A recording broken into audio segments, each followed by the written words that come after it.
2050 तक इस देश का तापमान बल्कि विश्व का तापमान 3 डिग्री सेल्सियस और बढ़ जाएगा। 2050 तक कोयला के स्रोत जो हैं वो खत्म हो जाएंगे, गैस भी खत्म होने की संभावना है। इसके बाद आप क्या करेंगे? आप बस अपने बच्चों के लिए संपत्ति ही बचाना चाहते हैं। आपको अंदाजा भी नहीं होगा कि ये दुनिया किस ओर जा रही है। सवाल ये बनता है कि इतनी चीजों के खत्म होने के बाद हम आखिर क्या बचा पाएंगे? क्या हम एक खूबसूरत पर्यावरण लोगों को दे पाएंगे? आगे वाली पीढ़ी को नहीं दे पाएंगे। हमें एक छोटी कोशिश करनी होगी। जैसे हम देश के नाम बहुत कुछ करते हैं, हमें 1 यूनिट देश के नाम देना होगा। करना बहुत कुछ नहीं है, बस आपको कोशिश करनी है कि आपका बिजली का बिल हर महीने पिछले बिल से और कम आए। 1 यूनिट, 2 यूनिट, 5 यूनिट कम आए। ये यूनिट देश के नाम होगी।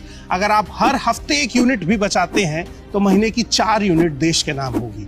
अगर इतना भी करते हैं तो हम लगभग 1.27 अरब यूनिट बिजली बचा लेंगे।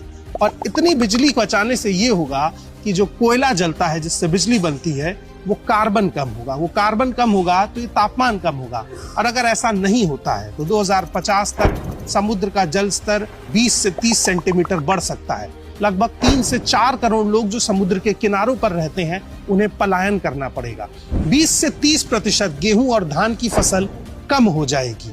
और सबसे बड़ा नुकसान जो होगा वो ये होगा कि 2.2 गुनी बिजली, यानी जितनी बिजली हम आज इस्तेमाल कर रहे हैं उससे लगभग 2.5 गुनी बिजली हमें चाहिए होगी, मगर इसकी आपूर्ति ठप हो जाएगी। लगभग 40 लाख लोग हर साल प्रदूषण की वजह से मरेंगे और हम अपना एसी 16 पर चला के सोते रहेंगे।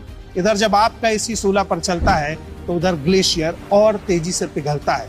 बिजली बचाने की मुहिम इसलिए नहीं है कि आपका बिल कम आए, बिजली बचाने की मुहिम इसलिए है क्योंकि ये दुनिया थोड़े दिन और चल सके और हम थोड़ा और जी सके।